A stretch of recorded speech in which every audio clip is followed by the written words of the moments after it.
All right, welcome to Hoops Tonight, presented by FanDuel here at The Volume. Happy Friday, everybody. We are live on AMP. Don't forget, if you're watching on YouTube or listening on the podcast feeds, that AMP is the very first place that you guys can get these shows. We are going to go through 5 big questions, primarily focusing on the Eastern Conference, at least here at the beginning, with our guy Carson. Going to get into a bunch of good basketball stuff. You guys know the drill. Before we get started, subscribe to the Volume's YouTube channel so you don't miss any more of our videos.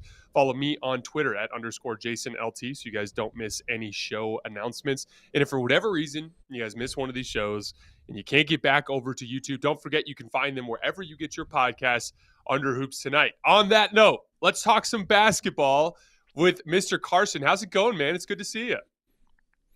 I am great, Jason. Good to see you too. And this is the best time of the year, isn't it? Or we're getting there. You can smell the playoffs in the air, I feel. And as we get to this time of year, obviously in the East, as you mentioned, where we're going to be focused at the start here, there are 3 clear front runners, and there have been for most of the year now. Milwaukee, Boston, Philly. Who do you think is under the most pressure to win the conference, win the title this year out of that group, Jason? Well, first of all, I think it's super interesting that you said that you could smell it in the air because, I'm straight up seeing some real playoff level intensity in a lot of these games. I think in general, the desperation is really starting to show through. We wake up this morning in the Western Conference with a 4-way tie for 8th. That's going to get shaken out here over the course of the next week or so. The Lakers have a chance to get back to 500. So everyone's just scratching and clawing, and it just feels like playoff basketball, and I'm excited about it. So, it's funny. With this particular question, I immediately started to look at the teams at the top, right? I'm looking at Boston, Milwaukee, and Philly.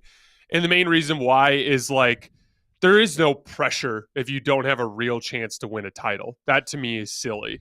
And even for the teams that are pretty close to the top, like Cleveland in particular, this is their first year with this core. They're not going to be upset as a massive underdog if they lose in the second round, The same thing goes with New York. Jalen Brunson, that experiment has been a resounding success, and it's not going to be the end of the world if they don't win. I think the one lower level team that might have to take a deep look in the mirror if they suffer an early exit would be Miami, just because there's some severe talent deficiencies there. But among the top teams, I was really looking at just their stability in the coming years, and Boston's payroll is completely locked up. Really, the one guy they've got to work on this summer is Grant Williams. If you look at Milwaukee, Brook Lopez is going to be a free agent, but I think they're going to figure that out. Joe Ingles is going to be a free agent. My guess is he comes back. Those fits are just too natural, and I think both of those guys succeed better in Milwaukee than they would elsewhere just because of the way their systems are put together. Everything to me comes back to Philly. And look, they're pretty well put together from a roster standpoint going into next season, but there's this James Harden piece. And he could theoretically be an unrestricted free agent this summer. There's been intel that he might want to go back to Houston. And from what I've heard, it's not just a superficial reasons. There might be some real reasons for him to want to go back there. That doesn't mean he's going to. We don't know. But the reality is there is a lot of pressure on this particular team. I was talking with Sam Vecini on Tuesday, and we ranked Philly as the most talented roster out of the MVP candidates. They have a ton of offensive skill. Their spot-up shooting is the best in the league right now, which is a big deal next to guys like James Harden and Joel Embiid. This is undeniably the apex of Joel Embiid's career. He's playing better basketball than he's ever played. James Harden is having an excellent season, kind of like we thought he would. And so if, for whatever reason, they flame out quickly, specifically under a disappointing performance from someone like James Harden in particular, I think you could see this team go in a different direction this offseason. And so from that standpoint, there is legit pressure. I think a key thing to watch over the course of the last couple of weeks is them getting the 2 seed. If they get the 2 seed, not only will they likely have to avoid Miami in the first round, but also it puts them in a situation where they would have home court advantage in that second round series against Boston, which I think would be really important. What do you think, man?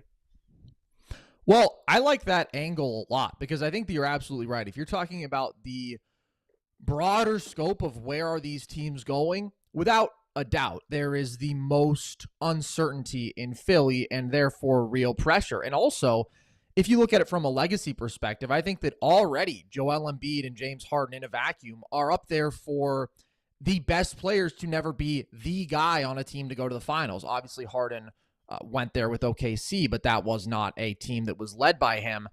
And Embiid is only in year 7, but this is a guy who's back-to-back MVP runner-up and is now going to be right in that conversation again.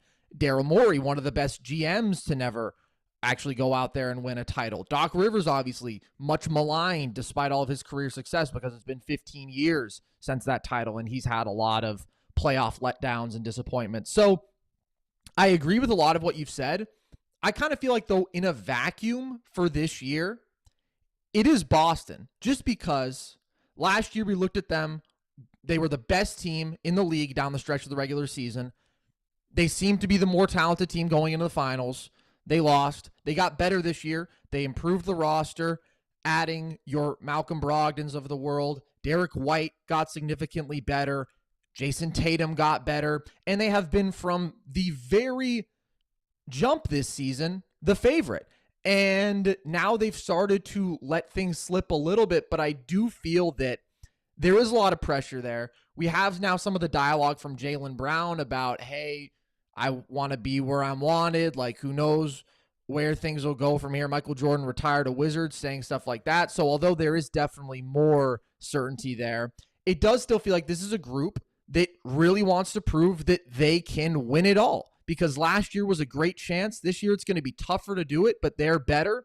And I just feel that the consistency with which they have been at the forefront of that conversation, Boston's a favorite, Boston's a favorite, there is definitely a ton of expectation to live up to there. A ton of pressure. Tatum wasn't good in the finals last year.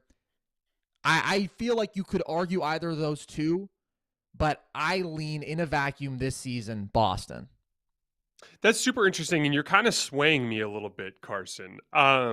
Let's go. The Philly, there's undoubtedly pressure on Philly. There's the James Harden element. I didn't even think about the Doc Rivers element. That's an important part. If they flame out, you have to think that they're going to move off of Doc Rivers. The thing that would be interesting with Boston is, would you agree with me that with my opinion, that Boston from top to bottom, in terms of top-end talent to different types of player versatility to depth, that Boston has the most talent in the league? Would you agree with that? Yeah, unequivocally. At least Milwaukee's close, right? But I agree. I think they're the most talented, yeah. They're at least among the most talented tier of teams in the league. So what would be really interesting is if they lost ugly, like in round 2 against Philly.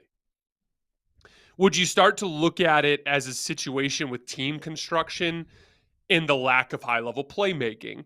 And I mean real high-level playmaking, not like, we've got not aggregate playmaking from what Tatum can do some nights, with what Marcus Smart can do some nights, and with what Derek White can do some nights, and with what Malcolm Brogdon can do some nights.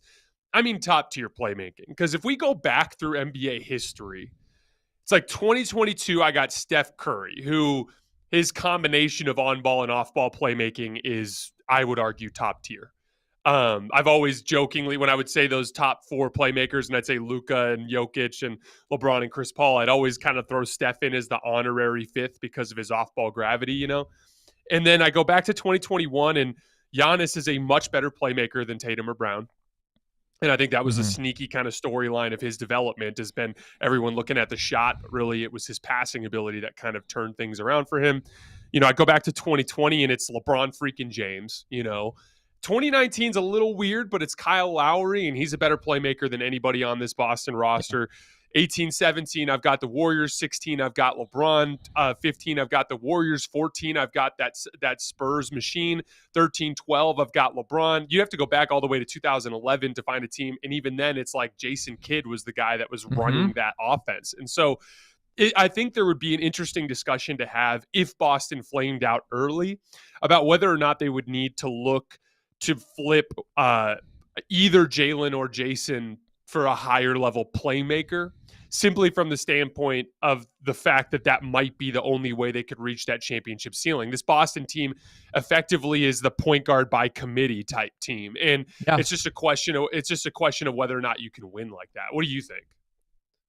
Well, I think it's a very interesting question. And I was skeptical of the Tatum Brown pairing for that fundamental reason. Like, if you go back to 2 years ago when they were a 500 team, right? And then the start of last year where they were 500 a quarter of the way through the season, my fundamental belief was you have to be, if you're going to be a great offense led by two wings, like in that Clippers model that we had seen work, right?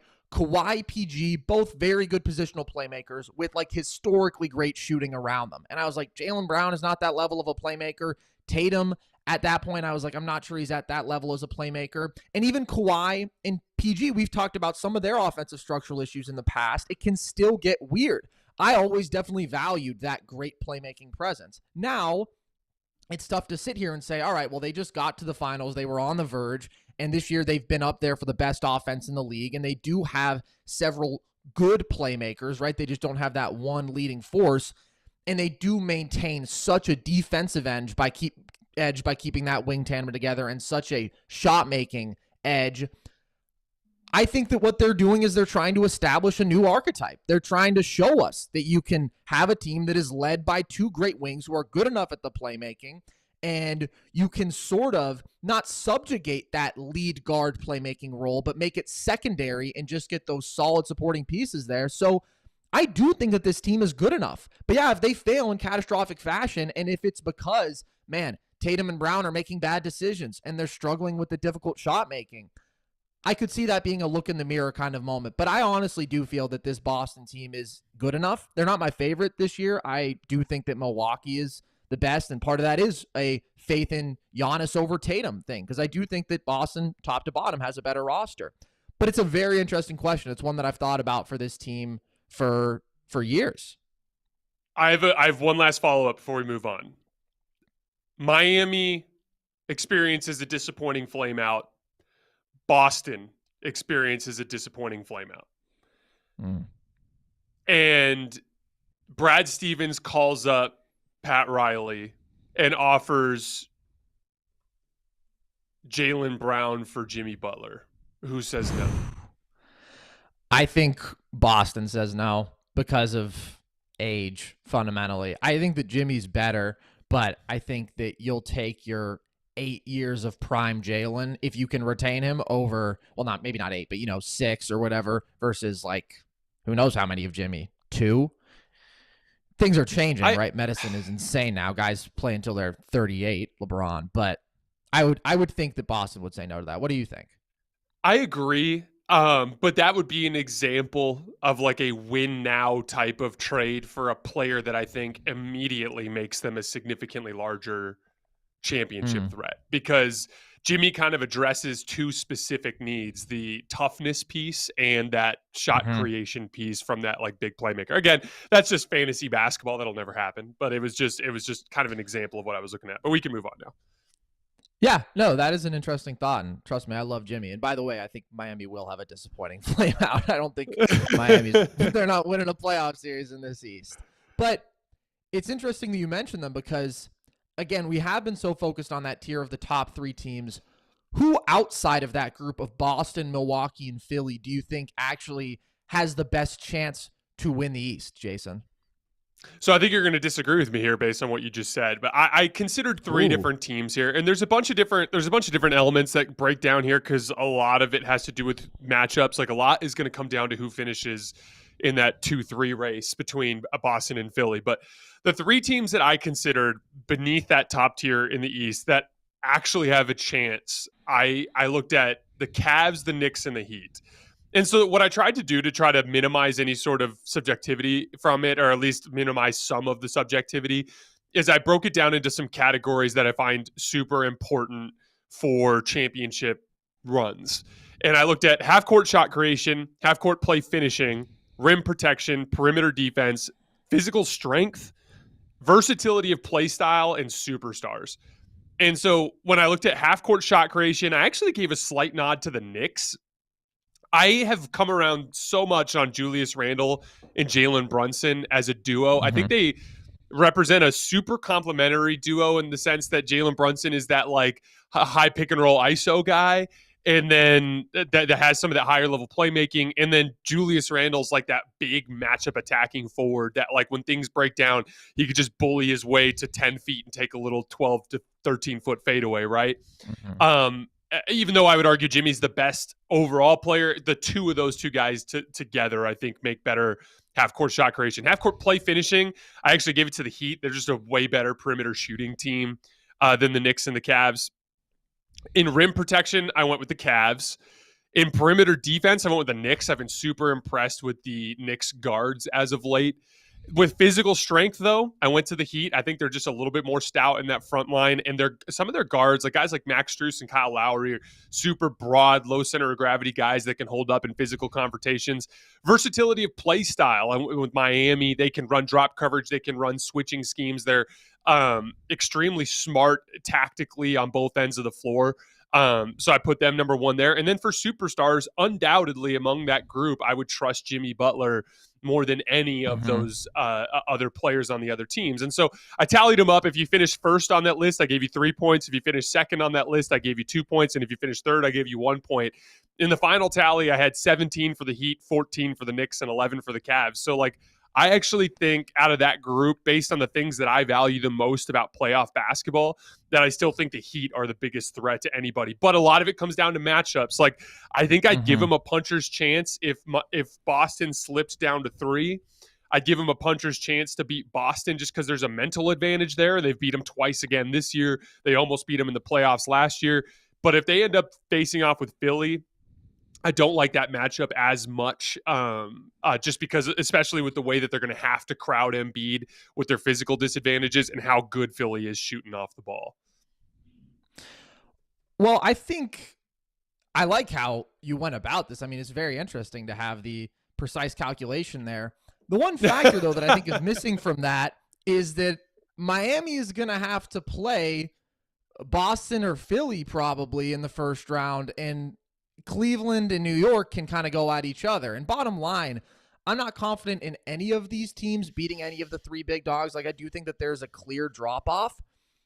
If I were to pick one, though, I think it might be New York. And I'm tempted to say Cleveland. I know that you're not a big Cleveland guy in the scope of contention. What I do like about them is I think they have the combination potentially of dominant interior defense and therefore dominant defense overall. Like, as much as they may struggle at the point of attack, they've been the best defense in the league, or top 2 for basically the majority of this season, because they have an interior tandem like nobody else in the league. And Mobley is an absolute monster with his versatility too, and dynamic perimeter shot making. Because who do you trust more if you're talking about below that true superstar tier to carry you through a playoff series or multiple playoff series than Donovan Mitchell? He's one of the most prolific playoff scorers of all time. And there's just such a dynamism of off the dribble shot making, attacking the rim.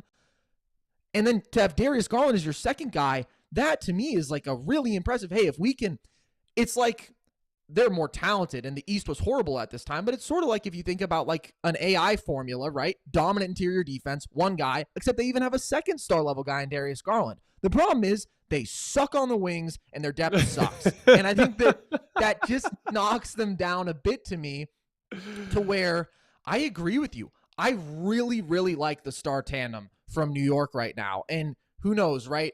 Julius Randle has basically been defined by what level is he going to be as a jump shooter. He was all NBA because he was making his mid-range pull-ups. He was shooting well from deep. Then everybody decided he sucked because he was missing those shots. And guess what? He kind of did suck last year. Then at the start of this year, he was missing those shots. And then for the last 6 weeks or whatever, he's been blazing. And so I don't know how much I can trust that. But yeah, if he's dialed in, I love Jalen Brunson point blank. I trust him at all times. I think that the wing combinations that they get from your Josh Harts, your Quentin Grimes, that is better than what you're seeing from Cleveland, certainly. And they're a good defensive team overall, IQ. I just think they have more basketball players who I trust. And because they have that legit star tandem too, because I do see a relatively high two-way ceiling, it's like if Brunson and Randall are both putting up their 28 a night, which, yeah, it's kind of crazy, but they did it for a month, right? Like, we just saw it pretty much. They would be probably the scariest to me because Cleveland's depth and wing play is just too lacking. Dude, Josh Hart has been such an interesting swing piece. He's so Mhm. good at so many little basketball things that he just Oh immediately my makes god. teams better. Really quickly before you move on, Miami is 7-3 in their last 10, fourth in offense. Jimmy Butler 27, 7 and 6 on 59, 47, 86 splits with 2.1 stocks. Kyle Lowry's been back, and he just brings that little bit of playmaking out of high pick and roll to get the shooters the shots they need in the spots that they like. That was a big part of how they beat New York, was his late game playmaking the other night. Mhm. And I do worry a little bit about their closing lineup. Kyle Lowry and Tyler Herro, Jimmy and Bam, that fifth guy. They've been doing a lot of Caleb Martin, but I wonder in the playoffs and the late, like if that's going to be big enough. I think they might have to go with someone like Strus, who's just a little bit more stout. And so I worry about them in some specific matchups, but they're definitely coming on at the right time, and I do think there's a Yeah. certain amount of fear there. I do think that there's certainly some validity to that, right? Like Jimmy is the guy who you have to trust the most. I love Donovan Mitchell, but Jimmy's all around impact. Like we've seen it, right? He's gotten a team to the finals where he was incredible, and he's gotten a team to the brink of the finals again last year. And the shooting ceiling is there. They're good defensively. I have just been so dissuaded by the persistent offensive lulls that we've seen. I mean, they're still 25th in offensive rating or something. Like, I know that if Jimmy goes supernova, he can get them there, but just with Lowry's regression, Bam's had a very good season, but he still is not an ideal like guy to lean on offensively. Hero has his inconsistencies, and their depth is fine, but it's not something that I love. And so because of that, I'm just a little bit out on Miami. I also just don't really enjoy watching them, and maybe there's a bit of a bias there, but I'm like, Hey, Miami neither does our again, friend every Ryan. other year. Yeah, I mean, every other year. Oh, yeah, he certainly does not. He's got an anti-Jimmy Butler agenda. Let's pivot out west here and talk about a team that has consistently been towards the top of the standings, but I think that a lot of people, you and I both included, have had some serious questions about in terms of legitimate contention, and that is the Memphis Grizzlies. Jason, if and when Ja returns, what's their realistic title chance? I don't necessarily think that there is much of a chance there. I Yeah. look at it pretty simply. Teams are going to pack the paint on them like crazy. Without Brandon Clark, I think you're going to see a lot of Xavier Tillman and Steven Adams if he can get healthy in time in the postseason. These are the only teams in the league worse at converting spot up opportunities than Memphis. Detroit, Orlando, Houston, Charlotte, and Atlanta. That's it. They are one of the worst spacing teams in the league. And so from that standpoint, I just keep thinking so much is going to come down to Ja Morant and his ability to knock down perimeter jump shots. And he just this season, especially off the dribble, has not been very accurate. He's only shooting about 30% on pull-up threes this year. And so and I've talked this to death. I swear I've made this same rant like 3 times in the last week, so I don't want to go too much further into it, but I just don't think they have the requisite amount of offensive skill. But I did want to take this as an opportunity to present you with the question, Carson, one that I briefly floated with you over text message the other day, but I wanted to kind of dive into it a little bit deeper on the show. So I think that unquestionably right now, Ja is a better player than Jaren Jackson. But I also think that Jaren Jackson is unquestionably the most important player to Memphis, particularly as it pertains to their floor. And I think you see that in the on-off numbers. They're only about 5 points better when Ja is on versus off, but they are 11 points better per 100 possessions when Jaren Jackson is on versus when he's off. Basically, the difference is they're an extremely average team when Jaren Jackson's off the floor, and they are an elite double-digit net rating team when Jaren Jackson is on the floor. And, it kind of reminds me a little bit of the LeBron Anthony Davis dynamic where there's no doubt LeBron's the better player. And especially in the late rounds of the playoffs in 2020, you saw that. But take Anthony Davis off that team, and they're so devoid of real front court versatility that the bottom falls out, usually. Now, to LeBron's credit, because he's so damn good, he's floated that team around 500 without AD all season, but that's LeBron James, the second greatest player of all time. But that dynamic is what the Ja Morant, Jaren Jackson thing reminds me of. Ja's clearly the best player, but Jaren Jackson's that guy that is so important foundationally to what they do defensively that he's the hardest for them to replace.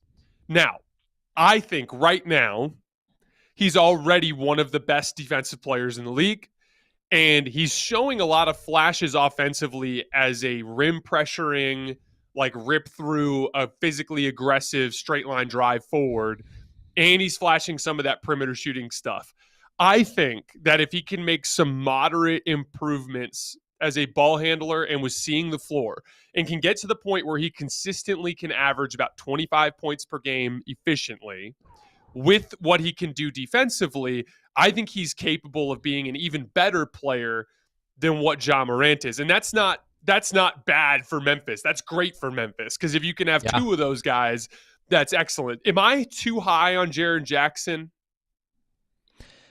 I think if you're talking about him being up in that 25 a game range, that's a little higher than I'm comfortable with. And I will say he is a completely different player this year than he has been previously. Like last year, there were stretches where I would have said Jaren Jackson Jr. was an offensive negative because he shot the ball very poorly. He was a playmaking zero. But most importantly, and this was my biggest issue with him, was he was soft, right? He was this 6'10", big, quite athletic guy who could handle the ball, and he was addicted to his floaters, and he wasn't good at them. Now I think you've seen him this year be consistently more aggressive, more physical. He's getting all the way downhill more, and he's making those floaters, those push shots. Like in the paint outside the restricted area, he shoots better than 50%. That's a pretty elite mark, and he's hitting his threes. So my questions with his ceiling are more related to how much can you entrust him with offensive responsibility when, to me, he really does feel like, hey, Triple J, go attack this mismatch, right? And there's a lot of mismatches for him, but his playmaking is just not there. I mean, he's still under an assist a game as a guy who's putting up his 18 a night, and sometimes, a lot of the times, guys grow into that skill set, right? The more they handle the ball. I just don't know how much Triple J is going to be entrusted with that because he's not a wing, right? He's a 4 who can get downhill because he handles the ball pretty well, and he's big and strong and athletic, and he has that touch finishing. So that's one of my concerns. And then the other one is just, it really is get to the rim or knock down a 3 with him. I mean, he does have the floater game, right? But there's certainly no pull-up jump shooting from that mid-range element, which I do just think if you're talking about 25 point per game scoring, elite scoring like that, it does help to have. I could see him getting to 20, 22, and at that point, there is an argument to be made, because what I would say is Triple J is at that point like an ideal number 2, right? Because he's elite defensively and he's going to be efficient and pretty darn productive offensively, and he's not going to step on the toes really of your primary guy because he's going to get his stuff quickly. But there is still a value that a Ja Morant can bring, even with his at times efficiency issues and his defensive issues. Playoff career for Ja, he's averaged 28 points, 9 assists per game, solid efficiency, but you just feel it. In certain series, in certain games, it's like, man, he's the thing keeping them alive offensively because he just keeps coming at you. There's a physical imposition. There's a playmaking that feeds off of his rim pressuring. There's a relentlessness getting to the line, which is always good, valuable, efficient offense to have. And that is like a value that a Triple J just could never reach to me. You need your Ja Morant, I guess, is what I'm saying here. You need your perimeter driving force, and their values are just very different. Triple J could be the ideal complementary guy. Ja could be a not top tier top guy, but a guy who can, in a specific run, take you pretty far, I think. So I don't think you're crazy for saying that Triple J could be the better guy in a couple years, but I'm not quite as high on him as you are. Well, and again, it's not one thing or the other. Like, ideally, you have both. And I think that, right. Again, I'm just saying I'm high on Jaren Jackson. And to me, again, like, even if Jaren Jackson were to supersede Ja Morant in total basketball value, which I actually think it's a little closer now than people are willing to admit, but even if he were to supersede him in overall basketball value, Ja Morant will always represent the ceiling. The same thing goes with LeBron James. Like, the truth of the matter is like, They can't do anything without Anthony Davis. He's so important to them as that foundational piece, but they are not hoisting the trophy in 2023 unless LeBron James goes on another vintage playoff perimeter initiation run. Like, that's just the reality. This year and in the future, nothing works unless Ja Morant can reach that same level offensively as a perimeter initiator. But the reality is like I've talked a lot with Memphis this year. Don't think they can do it this year. Flat out, don't think it's even on the table. But I am a huge believer in this core moving forward.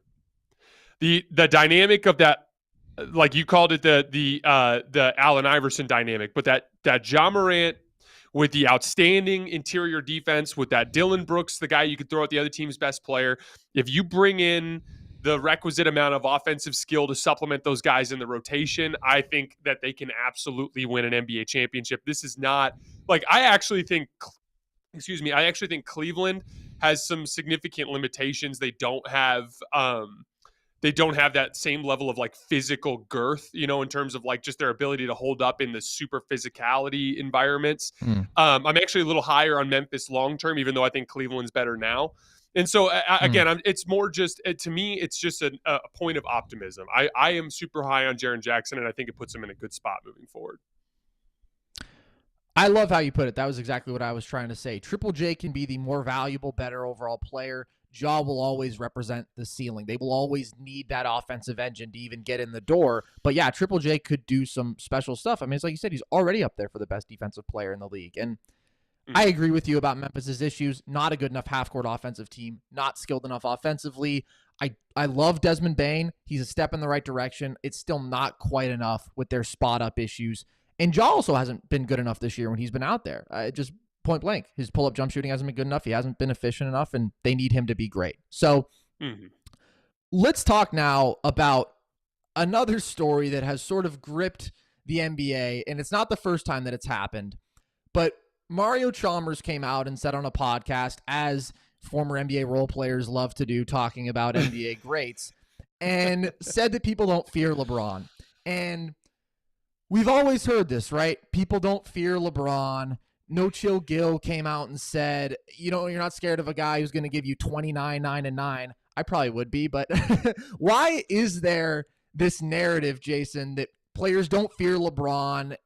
What's your take on it? Carson, can you do me a favor while I'm ranting in an infuriating fashion? Can you look up for me how many times LeBron James scored 40 plus in the 2018 playoffs? If I remember correctly, it was 8. So, okay, this I'm so glad we're finally getting around to this. This has been irritating me for about a week, but we just haven't had an opportunity just because of how crazy the basketball has been all the time. So here's where I'm at. I think people have, and maybe it's just time, I don't know what it is, but for some reason, I think people are forgetting just how dominant LeBron James's playoff resume is. It's not the same as MJ's, but it's pretty damn dominant, certainly within this era. He has 4 championships. The only players that are comparable are the Warriors core, and they did it when they added Kevin Durant to the team, and they haven't been nearly as successful without him. He has 4 finals MVPs. The closest is Kevin Durant or Kawhi Leonard with 2. He has 10 conference titles. The closest is the Warriors core with 6.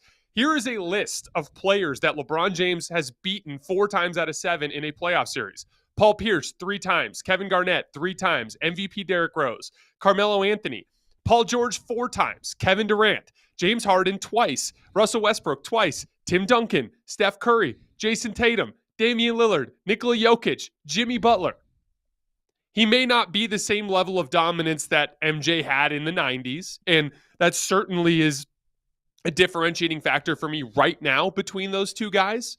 But LeBron James within this era has unquestionably been a dominant player. There is not a player that has impacted winning for as long or as frequently as LeBron James has, and it's not close. Even Steph Curry, who's the closest to him, there is a chasm between LeBron James and Steph Curry. You could take half of LeBron James' career resume, and it matches what Steph has accomplished in his career. I can absolutely guarantee you, beyond a shadow of a doubt, that when a team prepares to face LeBron James in a playoff series over the last 15 years or whatever, that there has been more than the appropriate amount of fear. and fear and respect for what he's capable of in that series.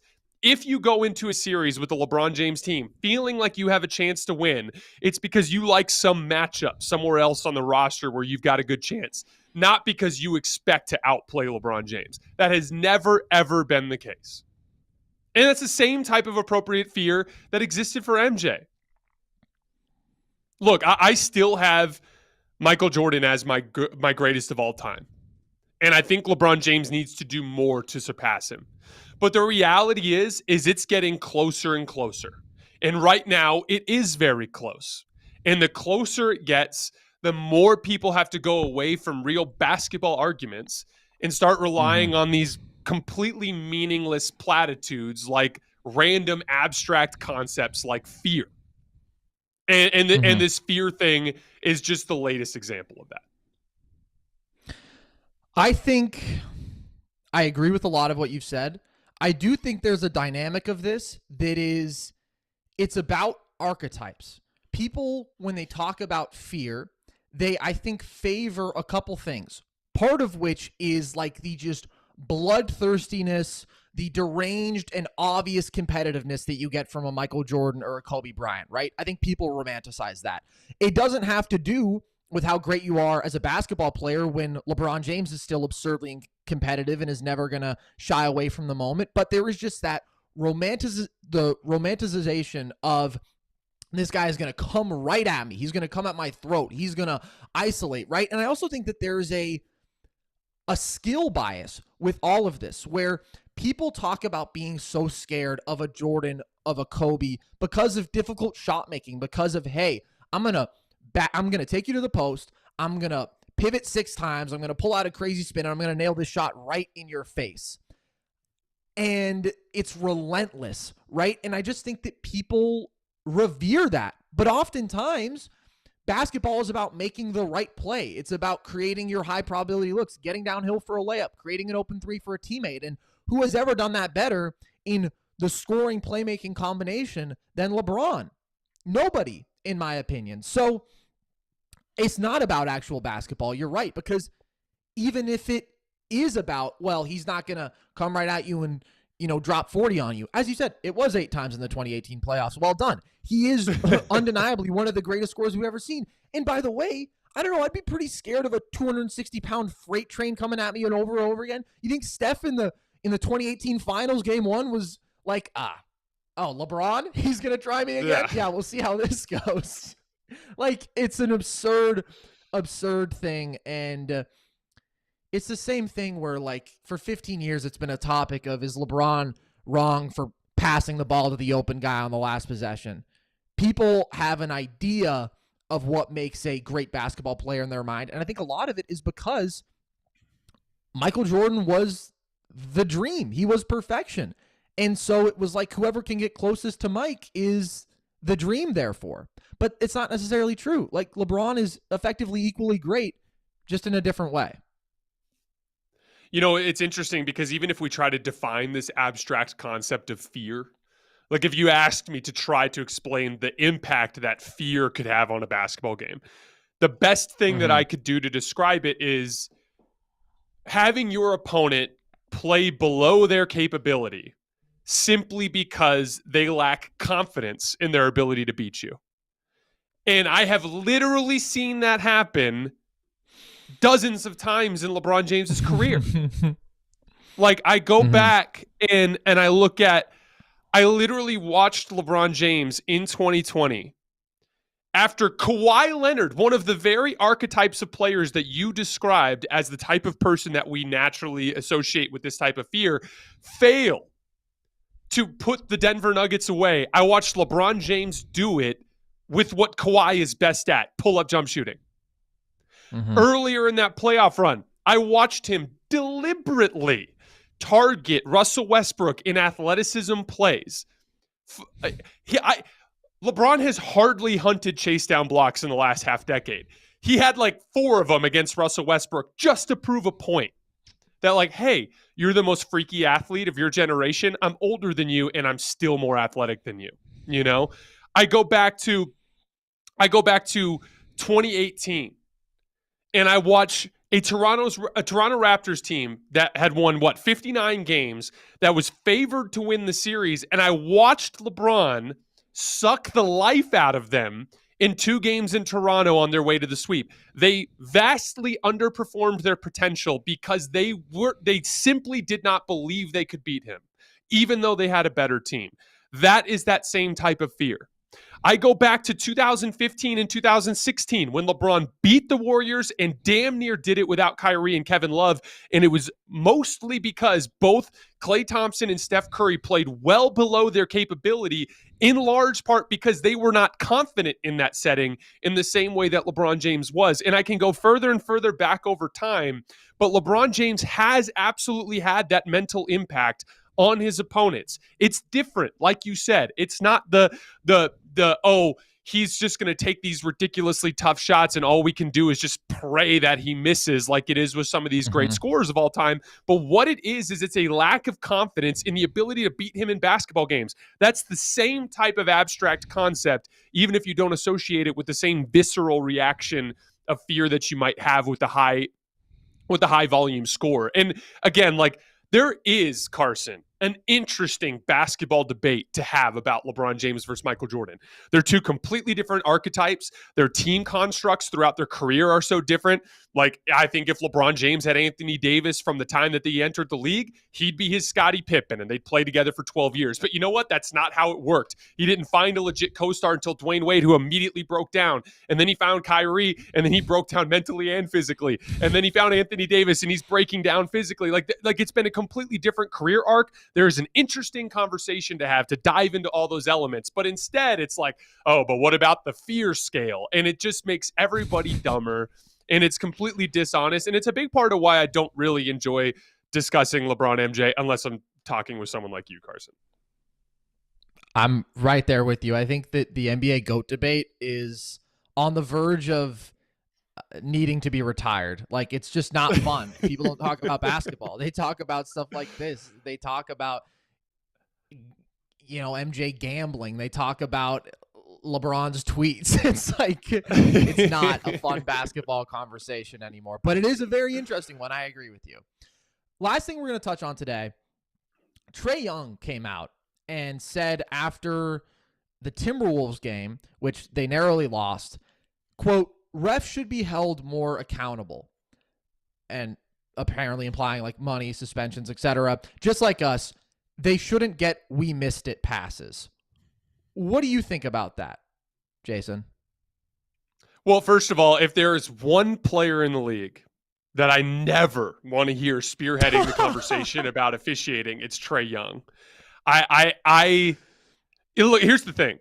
We haven't discussed a lot of Atlanta Hawks this year, in large part because they're terrible, but also because I hate watching that team. Even when I do, like, I try to find little things that I like. Like, I love DeJounte Murray's pull-up jump shooting game. It just as a basketball player and fan, it's something that I think is super interesting. I love how he changes his release to a higher release point to help him get it off in traffic. And I find DeAndre Hunter to be a fascinating player as your, classic kind of Andrew Wiggins archetype, a rip through, simple offensive rim pressuring option who can guard the other team's best player. There are things that I find that I can try to, as a basketball fan, watch Atlanta, but I don't watch them very much. I probably only watched them like 20 times all season because I find them, I have a visceral negative reaction to Atlanta because of Trae Young and his foul baiting, and I can't stand it. Here's the thing: there is a conversation to have about officiating, but it's not associated with fairness. So, for instance, after the Suns game, you have Devin Booker and Monty Williams come out and complain about officiating. That was the dumbest thing I've ever seen. Because the Lakers are a team that consistently draws fouls because they've got 2 players in particular, in Anthony Davis and Austin Reeves, who are gifted at getting players out of position. There's a conversation to have about foul grifting, which we will in a second. But the reality is they're an excellent foul drawing team that does not take pull-up jump shots almost ever. And then the Phoenix Suns, who took 42 pull-up jump shots in that game, compared to just 18 for the Lakers, because that's all they do, which is a big part of why they are 28th in free throw attempts per game this season. And you're going to have that loser ass mentality to act as though officiating is the reason why you lost when you lose the free throw battle every single game because of the type of shots that you like to take. And I think a lot of times these players focus on officiating as a matter of fairness. And that to me, like I said, is a loser mentality. And I'm just not interested in having that discussion. The refs call the game consistently bad for both teams in every game that I've ever seen this year. Way too much of these non-basketball plays resulting in free throws, but it is indiscriminate. It is around the entire league. The conversation to have is there are two things that I can't stand about officiating in the modern NBA. One is the way that it disrupts the television product. Simply put, it's not fun to watch.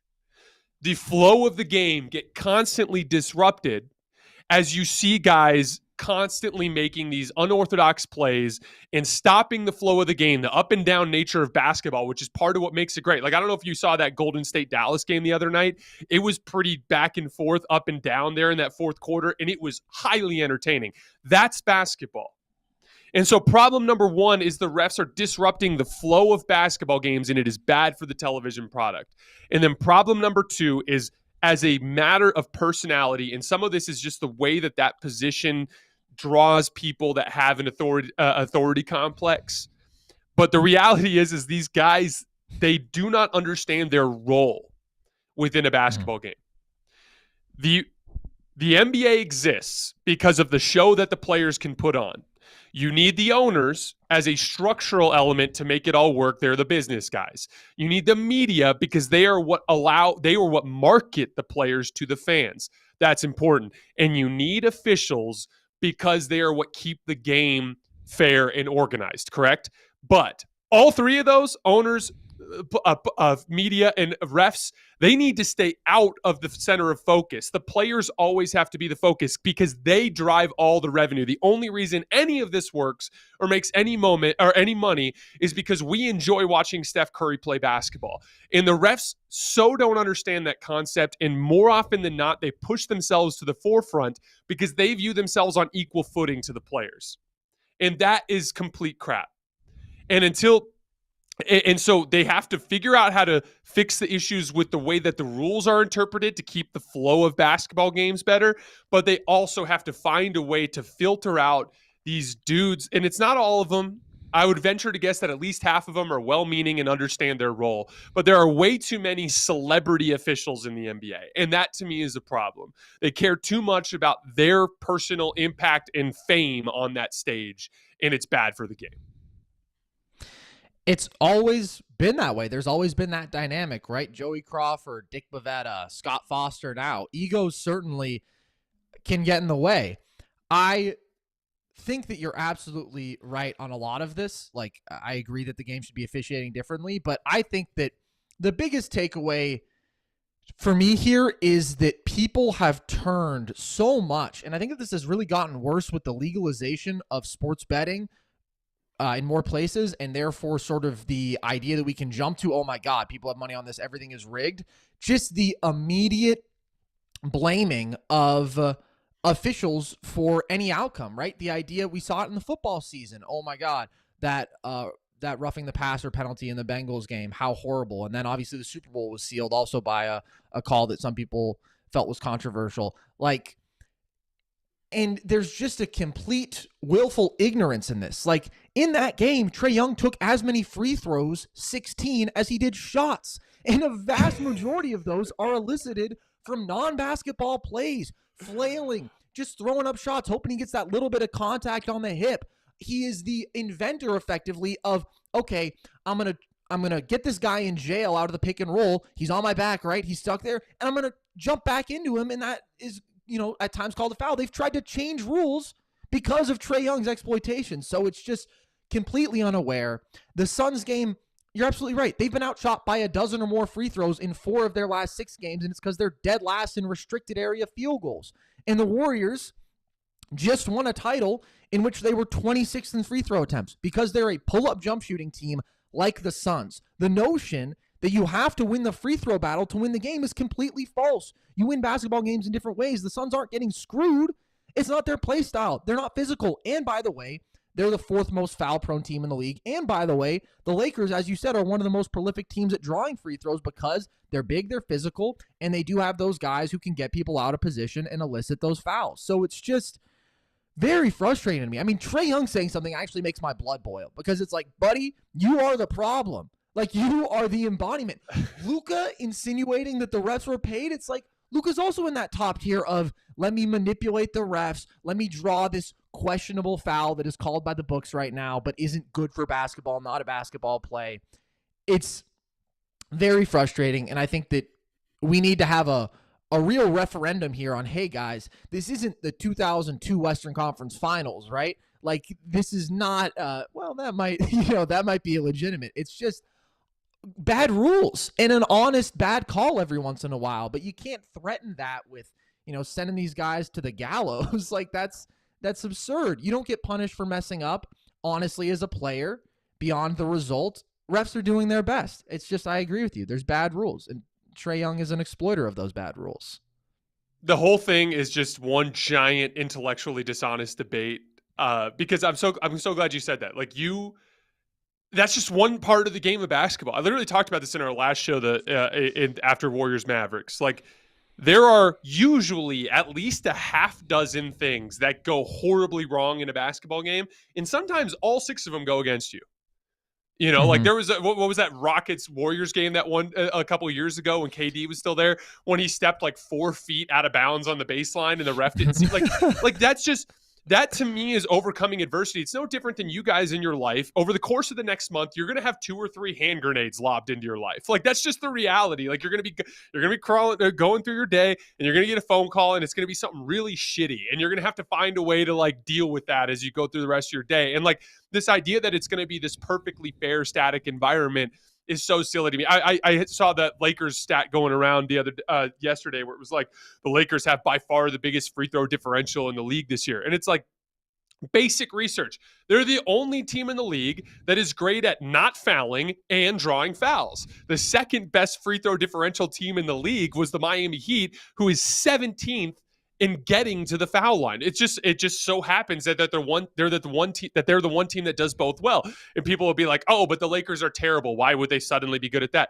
It means nothing to be good at drawing fouls and be good at defending without fouling. You can do those things and also suck. You know how I know? That was the Lakers all year. They were a terrible defensive team, in large part because Anthony Davis was out. They were a terrible defensive team who also didn't foul. That's possible, right? Like, it's just, there's so many moving parts in basketball games. And it just, again, I go back to that loser mentality thing. Like, no one cares about your specific struggles because they've got their own struggles. Like, and no one cares that you don't have DeAndre Ayton for a big game because their big guy's been out for a long time. Like, everyone's dealing with adversity in this season. And for you to like just paint yourself as the victim that the refs are coming after you, that's not the type of mentality that's going to push you over the top in a 2-2 series against the Clippers in the first round. If you feel like game 4 was stolen from you by the refs, ask the Clippers what they'll think. They'll be like, game 5's on Wednesday and we're going to try to win. No one cares. And so it's a loser mentality. That's why I think it's important to separate that from the issue with officiating. But we've already gone too long today, so we're going to call it a day. All right, guys, that is all we have for today. The plan as of right now, we are going, I'm going to be recording a video late tonight after all of the games that'll be bright and early on Saturday morning. And then we'll have another show on Sunday morning covering Saturday night's games. And then we're going late on Monday night. I can't remember what specific matchup that is, but we're breaking down a game late on Monday night. So plenty of shows over the course of the rest of this weekend and going through Monday. As always, I sincerely appreciate your guys' support. Shout out to Carson for giving us the time, and we will see you tomorrow morning.